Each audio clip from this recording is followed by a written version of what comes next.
Welcome to my channel, Iqbal TV Virtual. Please like and subscribe.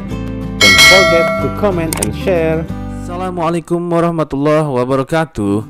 Salam zona waktu seluruh Indonesia. Salam Pancasila, Indonesia hebat, dan kampus merdeka. Baik, kembali lagi ke channel saya, Iqbal TV Virtual. Tabi pun, iya pun, iya, jawab sendiri ya. Jadi kita kali ini akan membahas tentang pharmaceutical challenges in veterinary product development. Ya, pada intinya ini masuk dalam bahasan farmasi veteriner, dan kita mengambil sub materi apa sih tantangan-tantangan dalam dunia kefarmasian, terutama dalam formulasi obat-obat yang berkaitan dengan produk veteriner ya, dan pengembangannya. Mengapa ini menjadi penting? Ya, seperti kita tahu pada kuliah atau pemaparan materi sebelumnya, hewan itu adalah bagian yang tak terpisahkan dari kita. Ya, jadi terkadang orang rela habis-habisan menghabiskan uangnya untuk demi hewan atau binatang kesayangannya. Ya, seperti belahan jiwanya ya, apalagi orang yang nggak punya pasangan, biasanya dia melihara hewan ya, melihara hewan untuk kasih sayang. Ada juga orang yang sudah punya pasangan, punya anak banyak, lalu tetap juga melihara hewan ya. Inilah bukti cinta kasih manusia kepada makhluk lainnya ya.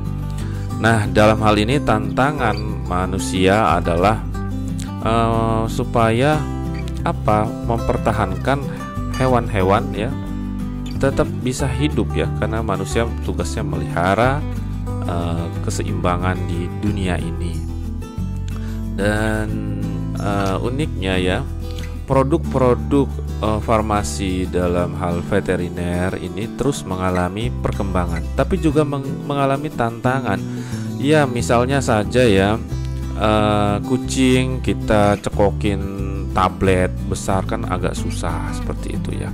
Nah, disinilah sehingga yang menjadi learning objektif kita adalah kita memahami tentang apa saja tantangan-tantangan yang dihadapi dan mungkin cara mengatasinya atau solusinya dalam mengembangkan produk veterinary.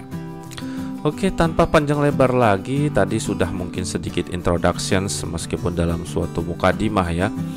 Peran penting drug delivery technology atau teknologi obat lah, teknologi sistem penghantaran obat ini menjadi sangat penting. Jika digambarkan dalam paparan gambar ini ya, ada seolah-olah kapsul yang punya chip kayak gitulah. Jadi ini seperti bayangan dalam kapsul Doraemon untuk kok bisa mengenyangkan, kan enak juga gitu ya. Enak sekali kalau kapsul sekali minum bisa kenyang makan seminggu kayak gitu. Atau obat cuman sekali minum bisa untuk sebulan kayak gitu ya. Jadi vitamin misalnya. Jadi nggak perlu repot-repot minum obat. Apalagi ini perlakuan pada hewan, sehingga membutuhkan kesabaran tertentu terkadang ya. Hewan kan ada yang mudah penanganannya, ada yang sukar penanganannya. Kalau hewan-hewan yang menjadi peliharaan tentu lebih mudah diajak komunikasi. Tapi ada juga ketika diberikan obat misalnya oleh orang lain, peliharaan kita itu agak susah, dia menganggap orang yang memberi obat ke dia adalah musuhnya seperti itu. Sehingga di sini peran penting teknologi dalam penghantaran obat menjadi titik poin dalam pengembangan farmasi veteriner. Supaya apa? Ada beberapa poin, yaitu satu, meningkatkan kepatuhan dan kenyamanan. Kepatuhan dan kenyamanan dari si pasien ya. Pasiennya siapa? Hewan ya. Terus kliennya adalah orang pemilik dari hewan itu. Kalau hewan yang sudah susah minum ya susah juga ya. Jadi dalam hal memberikan obat juga susah si pemiliknya. Sehingga peran teknologi penghantaran obat ini adalah dalam meningkatkan kepatuhan dan kenyamanan. Kemudian dengan adanya pengembangan sistem teknologi itu dapat memperbaiki, meningkatkan profil farmakokinetik dari obat yang biasanya absorpsinya tidak baik menjadi lebih baik, distribusinya tidak merata menjadi merata. Kemudian misalnya obat yang ternyata metabolismenya kurang sempurna menjadi lebih sempurna, dan obat yang lebih tertahan ekskresinya menjadi lebih mudah diekskresikan ya, sehingga seimbang antara absorpsi, distribusi, metabolisme dan ekskresi obat yang dialami di dalam tubuh hewan ya. Kemudian juga manfaatnya adalah untuk memperpanjang dari waktu paten dari molekul-molekul yang dipunyai oleh penemu-penemu tertentu, sehingga dengan adanya penemuan-penemuan baru tentunya waktu paten obat itu menjadi lebih banyak, sehingga keuntungan finansial yang didapat dari sang penemu menjadi lebih banyak. Ini sangat menguntungkan. Kemudian terjadinya diferensiasi dari produknya. Diferensiasi produk ini menciptakan pangsa pasar yang lebih luas ya. Misalnya nanti ada pengembangan obat flu hewan, obat apalagi diare hewan, banyak. Jadi akan mengembangkan produk-produk diferensiasinya. Kemudian tentunya adalah untuk menjamin bahwa si hewan ini mendapatkan pengobatan yang aman. Nah, aman dan tepat pada target terapinya. Itu tujuan dari drug development teknologi yang manusia kembangkan ya. Jadi kita yang berbuat untuk hewan, tapi hewan ternyata yang menjaga kita juga ya. Ya, seperti itu. Lalu yang dihadapi hubungan di dalam kehidupan ini ada dunia manusia dan dunia hewan ya. Tentunya manusia dan hewan mirip nggak? Ya, manusia dan hewan. Contohnya manusia dan kera, seolah-olah ada teori evolusi ya, mirip ya. Tapi itu teori akhir-akhir ini dibantah. Begitu juga dalam dunia industri ya, industri farmasi, industri kesehatan ya. Jadi mempunyai kemiripan, similarities ya between the human health and animal health industry. Kenapa? Satu, ada poin-poinnya tuh. Dia berbasis research juga.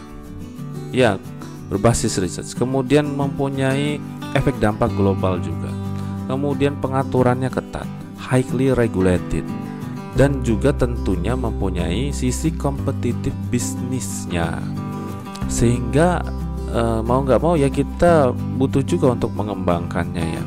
Baik itu nanti kita sebagai farmasis industri, farmasis bisnis, atau farmasi komunitas, tentunya hal-hal inilah yang menjadi pokok dalam perhatian kita, bahwa dunia hewan dan dunia manusia itu punya similarities, terutama dalam pengembangan industri farmasinya. Tapi ada juga tuh perbedaannya tuh. There are also notable differences ya. Apa aja? Yaitu adanya kalau di hewan itu cost sensitivity cenderung lebih mahal biasanya ya. Saya termasuk pemelihara hewan ya. Pemelihara hewan. Jadi obat-obat hewan itu ya memang sih ada yang murah, ada yang mahal, masih bervariasi. Cuman lebih dalam keperawatan spesifiknya. Misalnya saja untuk perawatan kutu atau parasit itu sangat mahal sekali dengan volume dan dosisnya tinggi tapi volume kecil, mahal sekali. Misalnya cuma hanya 2,5 mili, obat-obatan mencapai hampir 150.000. Wow, luar biasa, hampir lebih mahal dari obat manusia ya. Kemudian ada suatu sensitivitas dalam cuaca, itu juga yang menjadi perbedaan. Hewan ada yang kebal terhadap perubahan cuaca ya, lebih dari manusia. Itu mempunyai karakter spesifik sendiri. Kemudian hewan atau binatang itu mempunyai multiple spesies ya, banyak sekali. Ini kan susah. Jadi menjadi dokter hewan tuh jauh lebih susah sebenarnya ya daripada menjadi dokter manusia. Begitu juga untuk memahami apoteker hewan itu lebih susah daripada apoteker manusia. Kenapa? Karena hewan terdiri multiple spesies. Apa dampaknya? Wow, pengembangan obat menjadi lebih susah. Manusia kan spesiesnya manusia satu ya, Homo sapiens. Dengan perbedaan sedikit bobot, gen sedikit ya. Kalau hewan kan banyak sekali. Jadi untuk menjadi dokter spesialis hewan, wah, ada dokter spesialis cacing, dokter, nah itu kan banyak sekali ya. Nah, ini yang menjadi tantangan perbedaan. Kemudian dengan adanya multiple spesies itu akan menyebabkan juga banyak variasi dalam bobot dari hewan itu. Kemudian yang menjadi perbedaan lagi seperti yang dibahas di dalam introduction tadi adalah kepatuhan, kenyamanan dalam minum obat. Hewan nggak mudah untuk disuruh ayo minum obat kayak gitu ya. Yang penting nyaman, gimana ya nggak mau. Hewan maunya makan aja. Jadi bagaimana sih mengasih obat secara nyaman? Hewan tidak menolak, tidak berontak ya. Kucing, anjing, apalagi hewan peliharaan ya, monyet kayak gitu.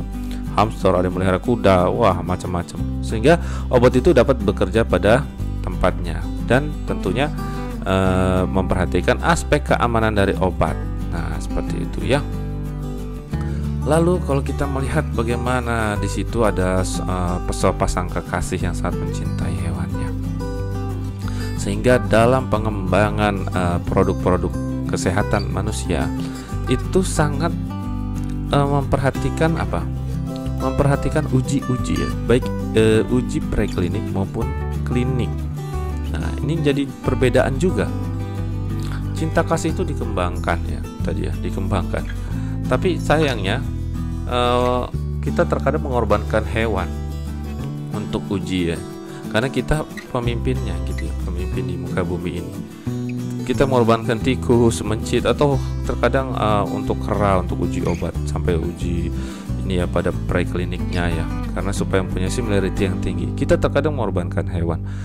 In contrast ya, dalam pengembangan produk veterinary itu sebisa mungkin tidak ada dihindari fase preklinik sama fase 1 uji klinik evaluations.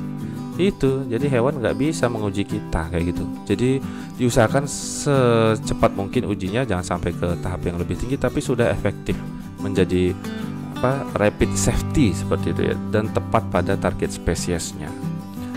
Sehingga pengembangan obat hewan ini sebenarnya harusnya lebih cepat karena waktu dalam pengembangan obatnya adalah lebih pendek ya, tidak mengalami fase 1, 2 atau 3 seperti pada penemuan obat manusia.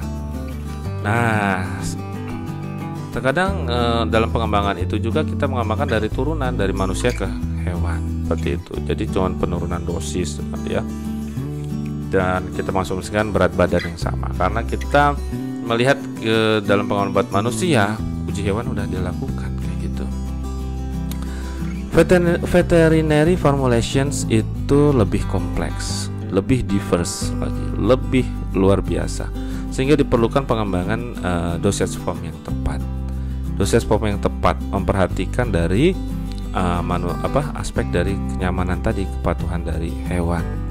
Kalau bisa dari aspek juga season long protection yang lama, kalau bisa yang lama, tidak cuma sesekali, akan menyebabkan multiple dose yang menyebabkan kepatuhan yang susah kayak gitu. Kemudian juga harus diperhatikan dosage form yang mematuhi aspek human safety. Kalau kita ngasih obat ke anjing, ke hewan kita yang dicakar, digigit, nah itu kan repot. Jadi pengembangan obat hewan harus juga diperhatikan aplikasinya gimana. Seperti dalam meminum kapsul atau tablet itu udah ada suntikan untuk pendorong tablet atau kapsul ke dalam hewan ya. Misalnya dalam hal ini kucing atau anjing.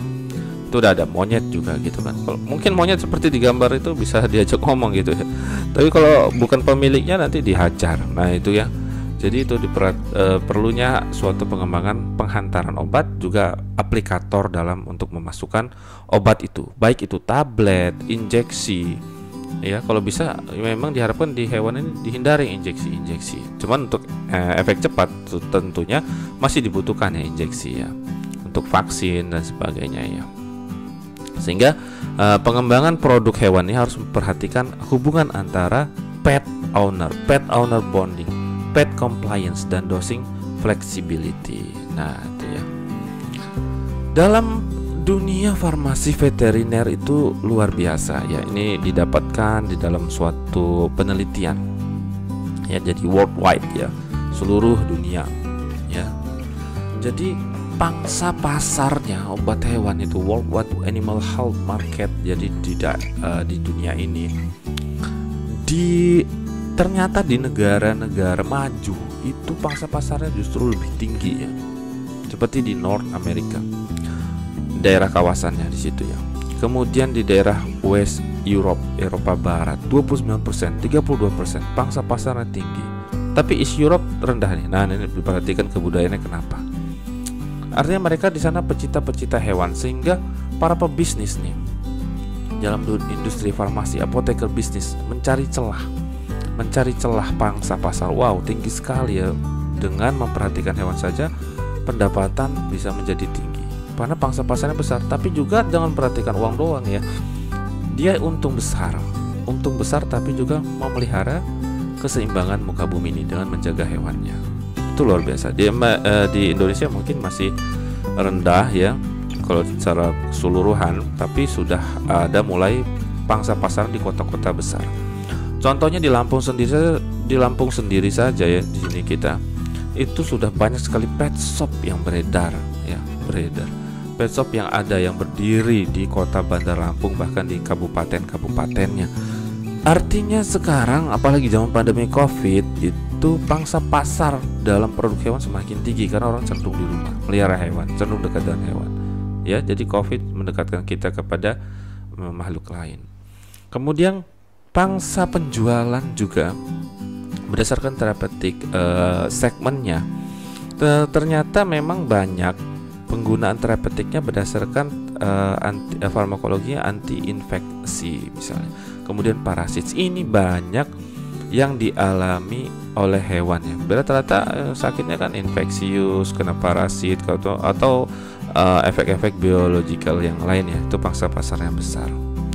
Kemudian juga dalam hubungannya dengan zat-zat aditif dalam makanannya. Sehingga pangsa pasar obat dan non obat dalam dunia farmasi hewan sangat tinggi, dan ini menjadi perhatian. Ini lagi ini di market share ya. Jadi market share ada beberapa jenis hewannya. Ada unggas di situ 14,2% market share-nya. Kemudian ada domba 6,5%. Yang paling banyak cattle, hewan-hewan ternak seperti sapi ya, kerbau kayak gitu 30%. Pigs juga banyak ya, babi ya sini. Kemudian hewan-hewan peliharaan 29,3%. Intinya sangat tinggi pangsa pasarnya dengan proporsi masing-masing ya.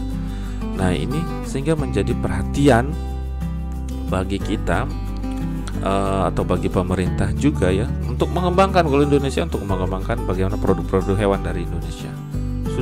Sudah mulai beredar ya juga produk-produk hewan. Misalnya di dalam produk kucing, dia ada K-Choice produksi Indonesia misalnya kan. Seperti itu. Dari luar juga sudah masuk misalnya Royal Canin, ada baru lagi dari Jerman merah kayak gitu ya. Ada banyak merek makanan ataupun juga obat, apalagi dalam hal ini obat. Nah, inilah yang harus dikembangkan. Dan uniknya, jadi pertumbuhan dari tahun ke tahun ya untuk macam-macam hewan ternak atau hewan di gambar samping ini adalah di figur 3 ya. Jadi pertumbuhan dari 93 sampai tahun 99 itu sebenarnya nggak terlalu signifikan gitu. Ya, ini mungkin datanya nggak diimbangi dengan penjualan sales di tahun 2000 setelahnya ya. Mungkin akan lebih melonjak lagi. Kalau di situ melonjaknya di hewan-hewan peliharaan babi ya, di situ ya penjualan dari sales produk-produk hewan ini. Nah, ini tentunya mungkin ada peternakan babi ya yang membutuhkan obat-obat. Nah, bagaimana sih recent veterinary companion animal products? Jadi sekarang dikembangkan produk-produk hewan dalam dunia teknologi farmasi perhewanan. Ini kemasan-kemasan dosage forms yang lebih canggih lagi. Ya, contoh di gambar itu ada Revolution ya. Revolution itu suatu obat parasit ya untuk membunuh biasanya kutu. Nah, ini kutu ini kalau udah menyerang hewan ya habis lah. Habis kenapa? Karena dia makan darah ya. Makan darah sehingga hewannya tidak nafsu makan. Itu baik itu anjing, kucing. Nah, dengan teknologi ini misalnya di situ ada Revolution, ada Revolution Plus. Dia hanya dengan 6 dosis kecil saja, dan dia obat ini hanya di spot on pada daerah tengkuk leher dari hewannya, kucing atau anjing. Lalu dia akan mudah diabsorpsi melalui stratum corneum dan berefek sistemik. Nah, ini supaya tidak susah ya karena terkadang harus disuntik ya, atau minum obat tablet seperti itu. Ini ada berbagai sediaan dari farmasi-farmasi terkenal, baik dari antiparasitnya, ada obat lambungnya ya, ada contoh Enacard, ada obat jantungnya untuk anjing, ada Gastrogard ya. Nah ini juga untuk kuda yang biasanya dia mengalami masalah lambung. Kemudian di situ disebut ada Revolution ya, antiparasit. Ini spot on, baik itu dalam dogs maupun cat ya. Kemudian ada pengurang nyeri, Rimadyl, ada macam-macam situ antiparasit lain yang bisa kita lihat. Tapi pada umumnya obat-obatan hewan adalah berupa tablet, oral suspensi, injeksi, spray ya, untuk memudahkan juga. Karena biasanya agak susah ketika dia jamuran. Jamuran disemprot kan lebih mudah ya daripada dioles salep jamur kayak gitu. Nah, itulah pengembangannya. Bisa kita lihat di dunia persekitaran pet shop kita. Ya. Jadi veterinary drug delivery challenges and special considerations-nya itu apa? Challenges-nya tadi tantangannya sudah. Pertimbangannya dengan berbagai macam diversity dari spesies, range in body size, regional differences, metabolismenya banyak, variasi dari seasons, variasi dari tahapan penyakitnya, kemudian variasi dari drug delivery strategisnya, sehingga membutuhkan apa tadi, yaitu design and performance dari dosage form veterinary yang khusus ya.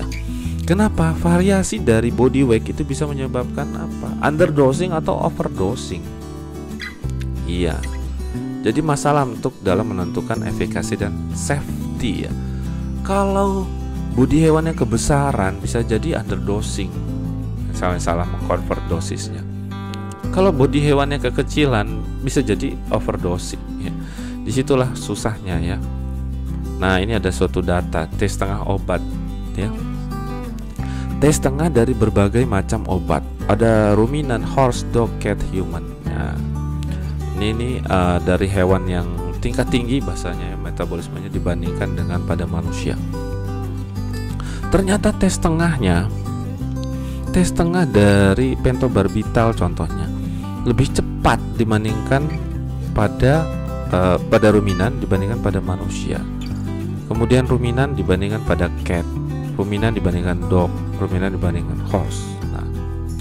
Nah ini sehingga harus diperhatikan ketika dia tes tengahnya lebih cepat atau lebih lama, ini akan menjadi penentu apakah obat itu akan diminum rentang waktunya, apakah 1 kali sehari, 2 kali sehari. Kalau tes tengahnya makin cepat seperti ini, harus berapa kali dia minumnya, atau harus berapa kali dia diinjeksinya, seperti itu ya. Karena mempertahankan waktu efikasi obat di dalam tubuh. Sehingga contohnya saja phenylbutazone itu tes tengahnya sangat lama sekali, sangat lama, antara menguntungkan atau tidak menguntungkan, seperti itu ya. Lebih lama berarti ya cukup 1 kali kayak gitu. Tapi harus memperhatikan juga dari tes tengah itu kalau dia terlalu lama dia akan juga menyebabkan efek toksik yang ini, sehingga diperlukan teknologi yang tepat pada sasarannya. Itu dari pengaruh tes tengah. Tes tengahnya akan sangat bervariasi sekali untuk tiap obat, tiap hewan. Nah ini ya, tiap obat, tiap hewan beda-beda nih. Dari anjing, kucing. Kalau manusia kan hampir sama, semuanya bisa diperlakukan. Kalau hewan beda, sehingga mempengaruhi aplikasinya berapa kali sehari ya. Seperti itu. Sediaan dosis form apa yang tepat diberikan. Dari body weight saja contohnya seperti ini. Cat, dog, horse, cattle, dairy cow, sheep. Dairy cow ini sapi-sapi hewan peliharaan spesial. Range bodinya sangat tinggi. Perbedaannya sangat signifikan. Cat cuma 1-4 kilo, dog 3-4 kilo. Nah, kalau kita menemukan obat untuk cat, berarti konversinya ke sapi tinggi ya. Untuk ke domba tinggi, beda kayak gitu. Sehingga bisa ini memungkinkan terjadinya underdose seperti itu kurang. Ya. Uniknya lagi dari data bioavailability atau bioavailabilitas dari amoxicillin dari berbagai macam hewan, macam-macam lagi, macam-macam. Jadi ini sangat idiosinkrasis gitu ya. Aneh bahasanya, aneh. Metabolisme di dalam kucing ternyata kucing ini mempunyai bioavailability ketika dimasukkan amoxicillin tinggi, lebih tinggi kayak gitu ya, sehingga lebih efektif ya. Lebih efektif, tapi bisa juga menjadi toksik kalau kelamaan terlalu lama diekskresikannya. Seperti itu. Inilah yang mempengaruhi kenapa tantangan dalam pengembangan obat hewan itu lebih susah. Kenapa nggak terlalu efektif kayak gitu? Ya ini pengaruhnya. Sehingga pemanfaatan dari turunan dari obat-obat manusia itu mempunyai memiliki titik kesempatan maupun tantangan. Jadi tantangan-tantangan tadi supaya tidak terjadi multiple dose yang terlalu banyak ya. Kemudian apakah terjadi underdose atau overdose ya. Sehingga cenderung kita akan menurunkan dosis dari yang udah ada aja dari obat-obat manusia untuk lebih mudahnya, dengan menganggap ada kemiripan meskipun tadi nyatanya berbeda ya. Karena dengan menurunkan dari obat manusia, misalnya dari kita, misalnya amoxicillin 500 mg untuk orang dewasa 3 kali sehari, untuk kucing, untuk hamster misalnya diturunkan dosisnya, kan idealnya pakai sediaan aja dari farmasi veterinernya, dikecilin ya. Tapi akan sangat susah buatnya, akan sangat susah lagi nanti kalau dikecilin ya. Jadi begitu. Jadi membutuhkan teknologi dan uang yang lebih banyak. Ini dengan adanya contoh ketika obat itu dia hanya di lower drug loading pada hewan, sedangkan pada manusia dibandingkan ini ya, ternyata total pengotornya impurities itu ketika di lower dose pada hewan tadi itu sebagai turunan, misalnya kita cuma dilakukan pengenceran, impurities pada hewan itu cenderung malah lebih tinggi. Jadi ini diduga karena efek dari bahan tambahan. Semakin karena dikecilkan dosisnya pada hewan, bahan tambahan atau bahan-bahan lain malah berinteraksi sehingga menyebabkan tingkat kemurnian dari bahan aktifnya menjadi lebih rendah. Itu ya pada animal health. Jadi selama 3 minggu, 6 minggu, dan 12 minggu impuritiesnya menjadi lebih tinggi dibandingkan pada manusia. Nah, sehingga para peneliti obat menjadi bingung lagi gitu ya. Misalnya ada percobaan ini, ada obat-obat blend drug yang hambar, ini tingkat penerimaannya terhadap anjing misalnya. Ada obat-obat yang pahit, bitter drug, kemudian ada obat-obat yang cenderung bau, odorous drug ya. Tingkat penerimaan pada anjing ya untuk tablet misalnya, ini tanpa penambah rasa, yaitu 60% pada obat yang hambar, kemudian 40% pada obat yang pahit. Pada obat yang agak bau 20%. Ketika ditambah flavor tablet, dia menjadi tingkat penerimaannya menjadi lebih tinggi. Ya, pada obat yang hambar menjadi 100%. Ternyata rasa sangat mempengaruhi. Seperti itu. Pada obat yang pahit sangat menjadi 90-100%. Pada obat yang odorous ditambah rasa yang enak menjadi 55%. Jadi sehingga penambah rasa itu menjadi sangat penting dalam penentuan acceptance-nya. Ini dalam hal obat tablet ya, dalam hal obat tablet. Nah, ini yang harus diperhatikan. Kemudian diteliti juga. Jadi obat antibiotik chloramphenicol itu ya, antara dipengaruhi ini enggak, antara kondisi puasa sama enggak puasa dikasih makan kayak gitu. Ternyata dalam formulasi tablet ya, dalam formulasi tablet baik antara makan sama puasa nggak puasa itu nggak terlalu berpengaruh. Itu dilihat dari nilai AUC-nya yang tidak berbeda signifikan. Sedangkan pada sediaan suspensinya sangat berpengaruh. Ternyata chloramphenicol palmitat pada kucing ya diberikan dengan 2 kondisi, fasting maupun fed ad libitum. Sediaan formulasi sediaan suspensi itu akan lebih tinggi pada saat diberikan dengan makanan. Sehingga ini untuk obat-obat tertentu tuh bagusnya hewan ini diberikan obat habis makan kayak gitu ya. Gak dipuasakan dulu atau dikosongkan dulu lambungnya. Ini dipengaruhi juga ya oleh dari makan nggak makan. Tapi nggak semuanya, ternyata tergantung dari sediaan dosage formnya, apakah tablet, suspensi atau spot on. Kalau spot on dia langsung dia tidak dipengaruhi ya. Tapi juga belum diteliti lebih dalam juga pengaruh nggak nanti makanannya kayak gitu. Injeksi bisa langsung seperti itu. Nah, dengan demikian faktornya bertambah lagi, faktor dalam pemberian obat ya. Jadi apa yang menjadi value optimization melalui sistem drug delivery?